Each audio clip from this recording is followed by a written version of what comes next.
Pai, do Filho e do Espírito Santo. Ave Maria, cheia de graça, o Senhor é convosco. Bendita sois vós entre as mulheres, e bendito é o fruto do vosso ventre, Jesus. Santa Maria, Mãe de Deus, rogai por nós, pecadores, agora e na hora da nossa morte. Amém. Em nome do Pai, do Filho e do Espírito Santo. Amém. Queridos fiéis, temos a terceira missa do dia santo de Natal. Hoje a igreja permite que todos os sacerdotes celebrem com ou sem assistência de fiéis, ou seja, liturgicamente falando, 3 missas num só dia, que é para dar ao mundo, dar conhecimento aos fiéis de qual a importância que nós devemos dar a essa festividade. Primeiramente, nós comemoramos o momento, a hora do dia em que nosso Senhor Jesus Cristo nasceu, com a missa do galo. Padre, por que chama assim a missa do galo? Chama assim por causa da madrugada, que os galos cantam na madrugada, levantam cedo e cantam na madrugada. E à meia-noite, a partir da meia-noite já começa a madrugada do outro dia, por isso, às 0h, reza-se a missa do galo. Que é possível que onde nosso Senhor nasceu, os galos cantassem a essa hora. Lembre-se que nosso Senhor nasceu no hemisfério norte, numa época do ano que era inverno, e num paralelo que está bem longe da linha do Equador. Então a noite começa muito cedo, entre 5h30 e 6h da tarde já é de noite. Então à meia-noite já os galos dormiram bem e já acordam e começam a cantar, por isso tem esse nome. Depois tem a missa da aurora. Por quê? Porque é a chegada dos pastorinhos para a adoração do menino Jesus. Eles recebem a notícia do nascimento do Redentor, do Salvador, de madrugada, e depois vão procurar o Salvador. E na aurora, começada já amanhã, encontram o Salvador, e por isso tem a missa da aurora, que é a segunda missa do dia, que nós lemos no Evangelho, precisamente esse encontro. Vamos lá, vamos procurar esse anúncio que foi feito por meio dos anjos. Agora nós temos a terceira missa do dia, que é a missa que podemos chamar que é a missa própria do dia do Natal, que é a missa da comemoração do nascimento do nosso Senhor, a missa oficial, que geralmente é a missa com a atenção dos fiéis. Em outras épocas, os padres rezavam a missa à meia-noite, depois rezavam entre 5 e 6 da manhã, e depois às 10 da manhã celebrava-se a missa para o povo. Hoje, nesses tempos e lugares de missão, consegui me dividir no dia de hoje, e os senhores recebem a missa que corresponde à missa do dia, a terceira missa, que tem um evangelho muito particular, que nós rezamos absolutamente todos os dias na Santa Missa, fora na missa de hoje, que o Evangelho de São João, o prólogo do Evangelho de São João, que é aquela visão que lhe valeu o nome da Águia de Patmos. São João é chamado da Águia de Patmos, Patmos porque foi a ilha onde ele ficou preso, e foi onde recebeu a revelação do Apocalipse, e o sobrenome, o apelido de Águia, é por essa visão profunda que ele tinha das coisas, e principalissimamente por esse prólogo do Evangelho, que ele expõe toda a teologia, num poema maravilhoso, expõe toda a teologia da pessoa de nosso Senhor Jesus Cristo, Deus e homem verdadeiro, que é isso que nós comemoramos no dia de hoje. O nascimento de Deus, que é um mistério grandíssimo, é o mistério da nossa fé, um dos principais mistérios, a encarnação de Deus. Lembre-se que todos os atos de Deus para com as criaturas, Deus pretende com tais atos comunicar algo de sua bondade. Mesmo aquelas criaturas que meramente existem e não fazem nada, as pedras, por exemplo, é melhor existir que não existir. E progressivamente vai aumentando a qualidade das coisas que Deus vai criando. Depois dos seres inanimados, como as montanhas, as águas, depois vem os seres animados, as plantas, as árvores, depois os seres sensíveis, como os animais, e aumentando a qualidade das criaturas, vem os homens, que por mais que não são mais perfeitos que os anjos, lembre-se, as criaturas, enquanto conjunto mais perfeitas são os anjos, fora a Santíssima Virgem Maria, criatura mais perfeita que saiu das mãos de Deus. Então todas essas criaturas dão a entender a vontade que Deus tem de se comunicar com a natureza humana.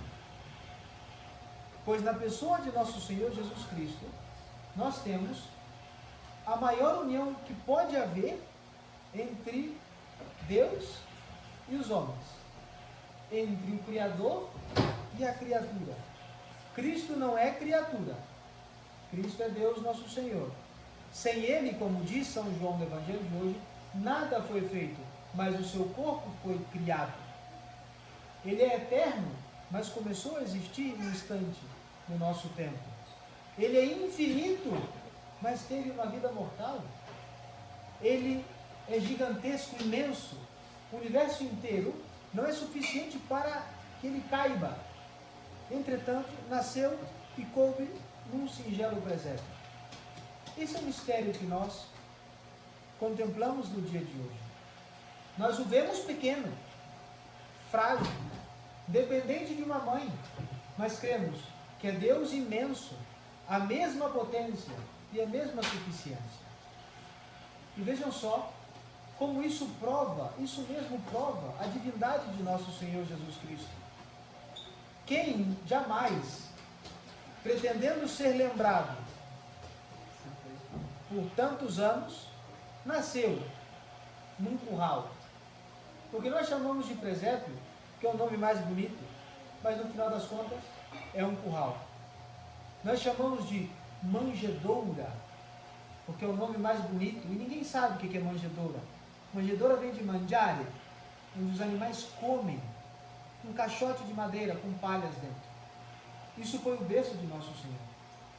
Nosso Senhor nasceu numa noite fria, num lugar onde não havia lugar para ele nascer, sendo que o melhor palácio que foi construído na história da humanidade seria indigno ainda para a sua divindade. Mas ele preferiu nascer pobre, numa noite fria, escura, desconhecido, para provar que ele é Deus. Isso é uma grandíssima pregação da divindade de Nosso Senhor. Porque lembrem-se, Nosso Senhor pregou desde o primeiro instante do seu nascimento. Melhor dito, desde o primeiro instante da sua existência como homem, dando-nos o exemplo, escolhendo mãe humilde, nascendo pobre.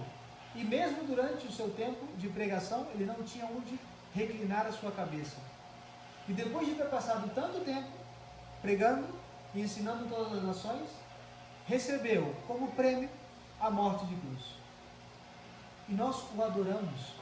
E faz 2000 anos que adoramos a Nosso Senhor. Isso é uma grandíssima prova da divindade desse menino que nasceu há 2000 anos atrás. Qualquer outro que pretendesse fazer uma obra tão mirabolante teria sido condenado ao começo da sua obra. Muito rapidamente se esqueceria dele. Os senhores sabem qual foi o ano do nascimento de Júlio César? Os senhores sabem quando foi que morreu Napoleão? Os senhores sabem quais foram os estragos cometidos pelos imperadores de Roma? Quem lembra deles? Entretanto, todos esses, que quem sabe perseguiram diretamente Nosso Senhor, foram esquecidos. E Cristo, ali, quietinho no presépio, permanece firme, Deus de Deus, a verdade mesmo, o nosso Salvador. Isso é o que nós comemoramos, a nossa salvação, a possibilidade da nossa salvação. Quando Adão e Eva pecaram, caíram no pecado e afundaram todas as almas no pecado original, era necessário que viesse alguém que pudesse padecer, ou seja, um homem, mas que tivesse méritos infinitos, ou seja, que também fosse Deus. E assim o fez. Nós comemoramos no dia de hoje o começo da nossa salvação. O porquê nós podemos salvar-nos.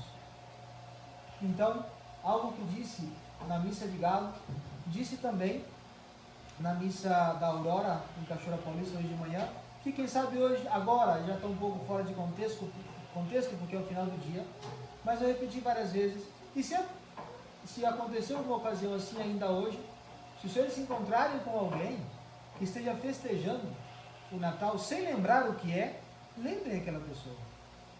Se os senhores depois daqui vão a uma ceia que são pessoas que estão no mundo, seculares, façam um brinde. Viva nosso Senhor Jesus Cristo, cujo aniversário é hoje. Lembrem as almas, porque nós somos a luz do mundo. Não são palavras minhas, palavras de nosso Senhor. Vós estes lux mundi. E o que é ser a luz do mundo, se não levar nosso Senhor Jesus Cristo para todas as almas? Já seja com as palavras, já seja com as obras, que ensinam muito mais que as palavras. Lembre-se sempre, as palavras ensinam, os exemplos arrastam. Então, queridos fiéis, continuemos essa festa, continuemos essa comemoração do começo da nossa salvação. Agora, durante a comunhão, imaginem, lembrem que os senhores vão receber o menino Jesus no coração dos senhores. Comparem-se com a manjedoura antes e depois do nascimento de nosso Senhor. Antes do nascimento de Cristo, era, como disse, um caixote de madeira com palha dentro. Depois do nascimento de Cristo, virou um objeto de veneração que até o dia de hoje se conserva para que os fiéis cheguem ali e venerem o lugar do nascimento de nosso Senhor. Mas nós vamos receber muito mais que uma imagem, muito mais que uma representação. Vamos receber o mesmíssimo Cristo, o mesmíssimo Jesus sacramentado. A nossa língua será essa manjedoura. E depois de comungados, faremos a veneração do menino Jesus. Eu trouxe uma bela imagem que representa o menino Jesus, que tem olhinhos de vidro. Muito bonito. Quando os senhores se ajoelharem diante do menino Jesus e olharem para aquela imagem, olhem nos olhos e pensem que é um mero reflexo do que os senhores já têm dentro do corpo e da alma. Ave Maria Puríssima. Do Pai, do Filho e do Espírito Santo.